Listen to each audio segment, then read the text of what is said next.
Oi, hoje eu tô aqui para apresentar sobre um tema muito interessante, que é a sociologia clássica.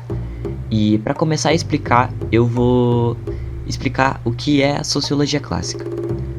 Bom, a sociologia clássica basicamente volta no tempo para entender como a sociologia foi criada, quem foram as principais pessoas responsáveis para iniciar os estudos e até serem transformados no que a gente conhece hoje em dia. E a sociologia clássica foi basicamente iniciada por três grandes nomes: Auguste Comte, Emile Durkheim e Max Weber. E aqui eu só vou apresentar sobre um deles, que é o Auguste Comte, mas antes de eu começar a explicar quem foi ele, eu preciso explicar algumas coisas que vão ser importantes para que vocês entendam melhor a narrativa dele. O que é ciência?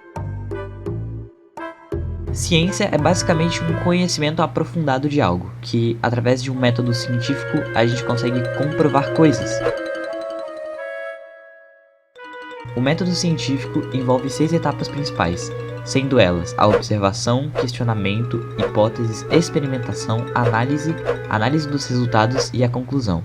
E assim você vai ver se algo é cientificamente comprovado ou não. Caso essas 6 etapas tenham sido concluídas com êxito, o mesmo será cientificamente comprovado. O que é teoria? Muita gente pensa que a teoria é só uma hipótese, uma crença de algo que não foi comprovado 100% de certeza ainda. Mas isso está errado. Na ciência, uma teoria é uma moldura de um trabalho que explica fenômenos de forma sistemática, explicando como é e por que tal fenômeno acontece. Primeiro começa com as hipóteses que são testadas e que tem tantas evidências que são consideradas validadas ou verdadeiras. Portanto, quando alguém diz: "Eu tenho a teoria que a professora de história só faz provas difíceis para prejudicar os alunos", isso não é uma teoria, e sim uma hipótese. Uma teoria deve ser testada até que não haja mais como ser refutada, como por exemplo a teoria da relatividade ou a teoria da evolução. As duas são comprovadas e podem ser testadas, concluindo assim que as duas são teorias. O que é uma teoria sociológica? A expressão teoria sociológica se refere aos modelos de explicação casual dos fenômenos sociais. Muitos especialistas em teoria sociológica dividem elas em tipologias com grandes dicotomias: positivismo e antipositivismo, coletivismo e individualismo, estática e dinâmica, determinismo e compreensão, estrutura e agência, microsociologia e macrosociologia.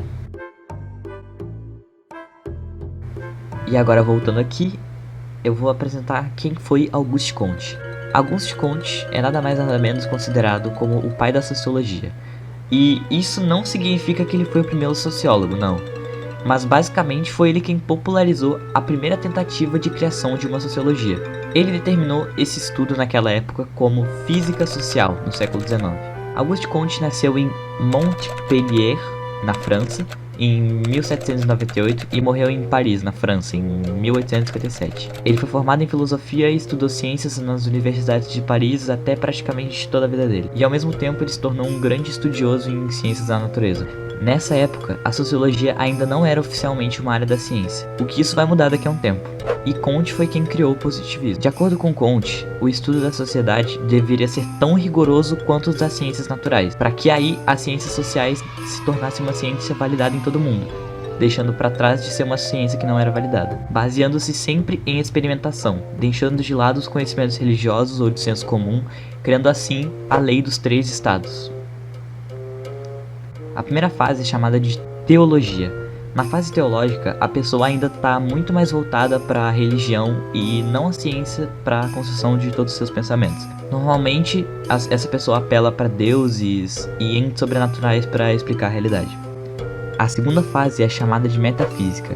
Ela está relacionada com uma explicação da realidade não em termos imaginativos, como na fase teológica, mas sim em termos naturais. No lugar da imaginação surge a argumentação metafísica, que questiona as explicações em entes sobrenaturais. E a terceira fase é a fase positiva, e daí vem o nome, positivismo. Ela é marcada como observações para o entendimento da realidade, o que ocorre através de experimentação do próprio método científico, que é a ciência. E é isso aí.